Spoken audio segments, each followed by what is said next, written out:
नमस्कार स्टूडेंट्स। आज हम लोग चैप्टर 10 पर डिस्कस करेंगे। सर्किल, वृत्त, गोल, इस पर बात करेंगे। ये पृथ्वी भी गोल है, हम लोग इसी पृथ्वी पर रहते हैं। बहुत ही जबरदस्त ये चैप्टर है। ये इतना ही आसान है, इतना इजी है कि अगर ध्यान से देखोगे तो इसका एक भी क्वेश्चन नहीं छूटेगा, ये मेरा दावा है।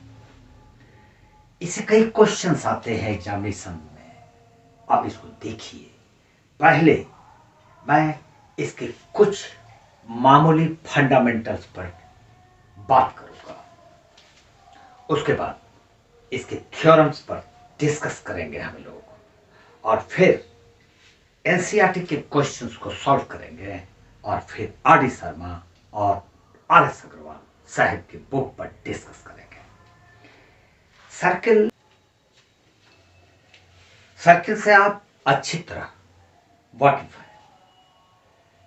एक नया जो टर्म इसमें यूज किया गया है वो टेंजेंट है। ये एक सर्किल है, इसमें एक सेंटर है, ये सेंटर है। सेंटर वो पॉइंट होता है जहां से इसका सरकमफेरेंस का डिस्टेंस हमेशा बराबर होगा, और ये जो डिस्टेंस होता है, इस डिस्टेंस को हम लोग रेडियस बोलते हैं। ऐसा बात नहीं है कि आप इसको नहीं जानते हैं, इसको जानते हैं आप। अब इस सर्किल में ये एक कोड कहलाया, इसको हम लोग कोड बोलेंगे। इसका नाम दे देते हैं ए और बी। ये कोड है, ये रेडियस है, ये सेंटर है।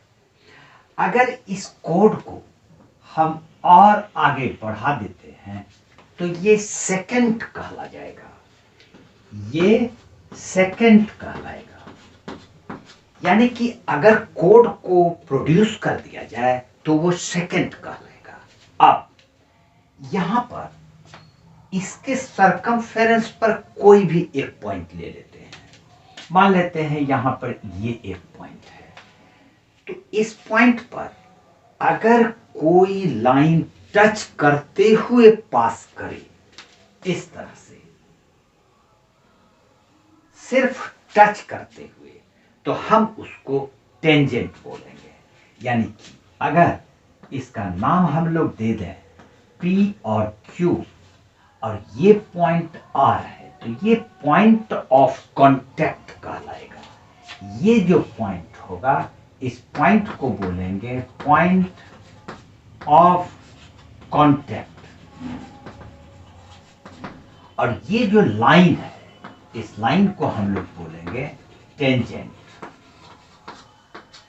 ये सेकंड है। अगर ए बी की ही बात करेंगे तो ये कोड है। इतना सा ही इसमें कुछ टर्म्स है जिस पर कि ये पूरा चैप्टर बेस्ड है, बहुत ज्यादा डिफिकल्ट नहीं है। आप देखिए इसको और मजा लेके पढ़ेंगे हम लोग। चलिए, अब एक इंपॉर्टेंट बात और, एक सर्किल हम लोग यहां पर बना लेते हैं। ये एक सर्किल हुआ।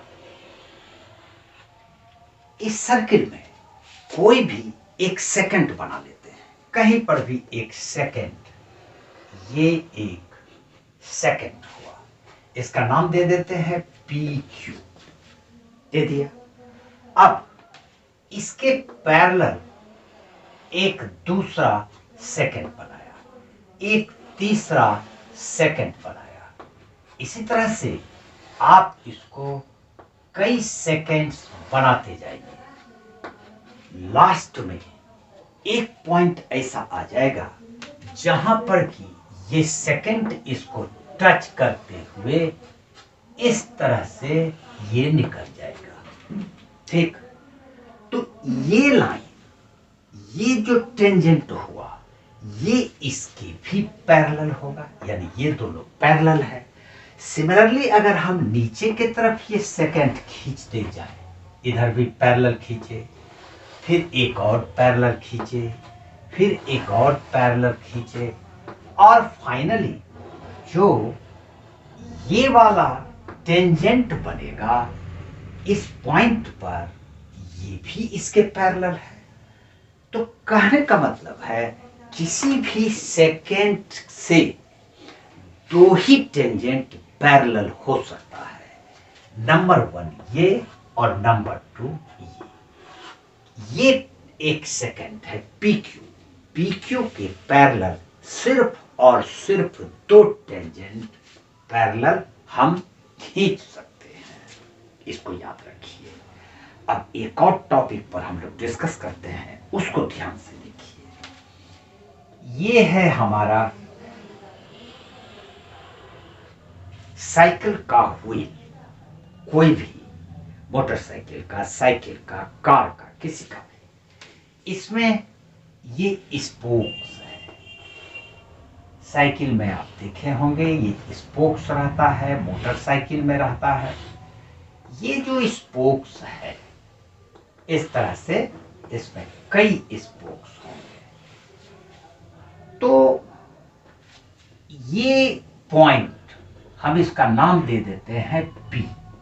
ये जो P पॉइंट है ये जमीन के कांटेक्ट में है, यानी ये हो गया पॉइंट ऑफ कांटेक्ट। इस तरह से यहां पर ये कांटेक्ट में आ गया, ये वाला पॉइंट P। तो पॉइंट P जब ये इसके कांटेक्ट में है, यानी कि ये इसका टेंजेंट कहलाएगा, और ये सेंटर O है और ये इसका रेडियस हुआ। तो ये रेडियस इस पर परपेंडिकुलर होगा। पूछो क्यों होगा परपेंडिकुलर? तो देखो, एक पॉइंट से किसी भी लाइन पर हम कितना भी लाइन ज्वाइन करेंगे, लेकिन जो परपेंडिकुलर होगा वो शॉर्टेस्ट डिस्टेंस होगा। तो चूंकि रेडियस यहां पर शॉर्टेस्ट है, इसलिए ये परपेंडिकुलर होगा। क्योंकि अगर हम इसको और अगर आगे बढ़ा लें तो ये वाला लाइन सेंटर से ये डिस्टेंस और सेंटर से ये डिस्टेंस, ये वाला बड़ा है, ये वाला छोटा है। फिर अगर इसको देखा जाए तो ये वाला लाइन यानी कि OM दे देते हैं, इसका नाम N दे देते हैं। ON is greater than OP। OM is greater than OP। इसका मतलब है कि जो सबसे छोटा डिस्टेंस होगा, यहां पर हम लोग मान लेते हैं और भी कई लाइंस इस तरह से हम लोग खींच सकते हैं, लेकिन जो सबसे छोटा होगा, जो शॉर्टेस्ट डिस्टेंस होगा, वो यही अगर है, यानी अगर वो OP है तो OP इस लाइन पर परपेंडिकुलर होगा। तो क्या रिजल्ट निकला? रिजल्ट निकला कि रेडियस टेंजेंट पर परपेंडिकुलर होता है। यही है आपका थ्योरम नंबर 1।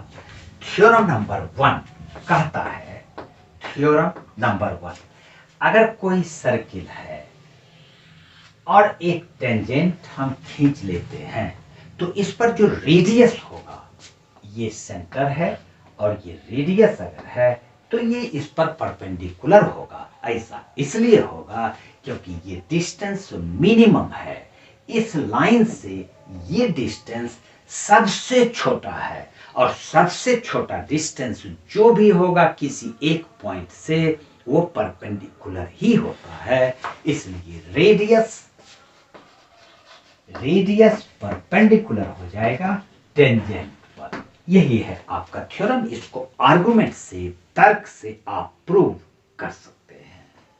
थ्योरम नंबर 2 पर जाने से पहले एक छोटा सा टॉपिक पर हल्का डिस्कस करते हैं। ये एक सर्किल है,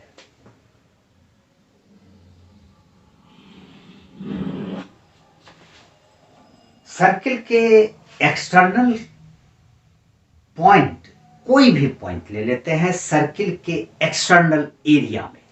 हम लोग मान लेते हैं यहां पर एक पॉइंट P है जो कि सर्किल से बाहर है।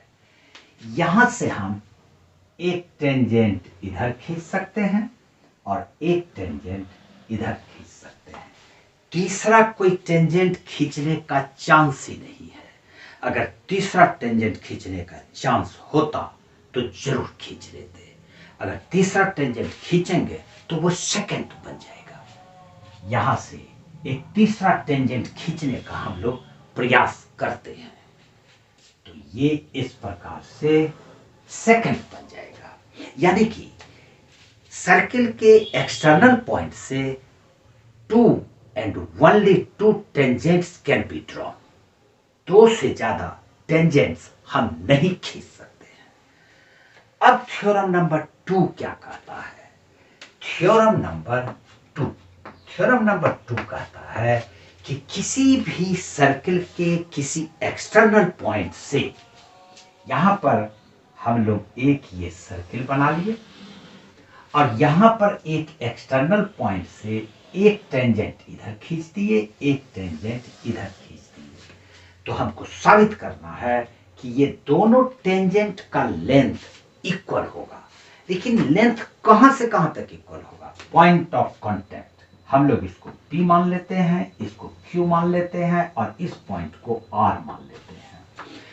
P and Q are 2 points of contact जहां पर से टेंजेंट क्रॉस कर रहा है। मान लेते हैं इस सर्किल का सेंटर O है, ठीक। PR एक्सटर्नल पॉइंट है। PR और QR दो टेंजेंट्स है। वी हैव टू प्रूव ये दोनों tangents PR is equal to QR, यही हमको प्रूव करना है। ये बिल्कुल आसान है, बिल्कुल आसान है, इतना आसान कि बोलने का बात नहीं। हम लोग O को P से ज्वाइन कर देते हैं, O को Q से ज्वाइन कर देते हैं, कर दिया, और फिर O को R से ज्वाइन कर देते हैं। इस प्रकार से दो ट्रायंगल बन गया, ट्रायंगल POR और ट्रायंगल QOR। लेकिन ये दोनों ट्रायंगल राइट एंगल ट्रायंगल है। पूछो क्यों? क्योंकि ये रेडियस है, ये रेडियस है, ये टेंजेंट है, ये टेंजेंट है। तो रेडियस टेंजेंट पर परपेंडिकुलर होता है। अभी 3 मिनट पहले हम लोग बात किए थे। तो ये 90 डिग्री और ये 90 डिग्री हो गया। तो ये दोनों राइट एंगल ट्रायंगल है। अगर इस दोनों राइट एंगल ट्रायंगल को कॉन्ग्रुएंट कर दिया जाए, अगर कॉन्ग्रुएंट कर दिया जाए तो सीपीसीटी से हम लोग PR इक्वल टू QR बोल सकते हैं। अब सवाल है कि इसको कॉन्ग्रुएंट कैसे किया जाए? बिल्कुल आसान है, RHS लगाओ, कॉन्ग्रुएंट तो होगा ही। देखो इस ट्रायंगल में, in triangle POR, in triangle POR and QOR, triangle QOR, इस दोनों ट्रायंगल में ये दोनों राइट एंगल ट्रायंगल्स है। इस दोनों ट्रायंगल में इसमें OP और इसका OQ इक्वल होगा। इसका OP इज इक्वल टू इसके OQ के बराबर होगा, क्योंकि ये दोनों सर्किल का रेडियस है। रेडियस इक्वल होता ही है। उसके बाद ये एंगल 90 डिग्री है, angle OPR, angle OPR is equal to angle, अब इस ट्रायंगल में OQR भी राइट एंगल होगा, एंगल OQR ये दोनों 90 डिग्री होगा। अभी तुरंत हम लोग थ्योरम नंबर 1 पर डिस्कस किए हैं और ये दोनों में कॉमन आता है। OR is equal to OR common, OR is equal to OR common side है ये। अब यहां पर हम देख रहे हैं RHS, इसका मतलब है right angle, hypotenuse and any side. इस ट्रायंगल का राइट एंगल, इस ट्रायंगल का राइट एंगल मिलता है। हाइपोटेन्यूज राइट एंगल के सामने का ओ आर और इसके राइट एंगल के सामने का ओ आर मिलता है, इक्वल है। और एस मतलब एनी साइड, इस ट्रायंगल का ये साइड और इस ट्रायंगल का ये साइड इक्वल है। तो आरएचएस से दोनों ट्रायंगल कॉन्ग्रुएंट होता है। Therefore triangle POR congruent triangle QOR। और जब दोनों ट्रायंगल कॉन्ग्रुएंट है तो हम कह सकते हैं therefore PR equal to QR ये वाला। और इसका रीजन लिखेंगे 9th क्लास में तो पढ़े ही होंगे कॉन्ग्रुएंसी, CPCT।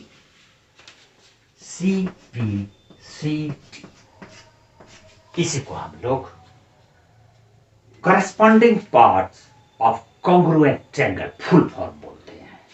तो ये होगी, यही तो हमको प्रूव करना था। लेकिन इसी थ्योरम में एक तो क्वेश्चन, एक तो और भी क्वेश्चन को दूसरी तरह से पूछा जा सकता है।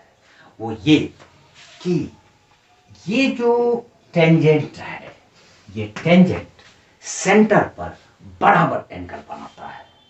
तो सेंटर पर बराबर एंगल कौन सा एंगल बनेगा? तो ये एंगल और ये एंगल, ये भी तो CPCT से बराबर होगा ही। तो ये एंगल और ये एंगल भी बराबर हो गया। कभी कभी ये भी बोल देता है कि आप प्रूफ करो एंगल PRO यानी this angle is equal to this angle. तो ये भी तो CPCT से कॉन्ग्रुएंट हो ही गया। जब दोनों ट्रायंगल कॉन्ग्रुएंट है तो इसका ये और ये एंगल भी तो बराबर होगा, क्योंकि इसके सामने का ये साइड और इसके सामने का ये साइड CPCT से दोनों एंगल बराबर है। इसके अलावा इस चैप्टर में कोई थ्योरम ही नहीं है।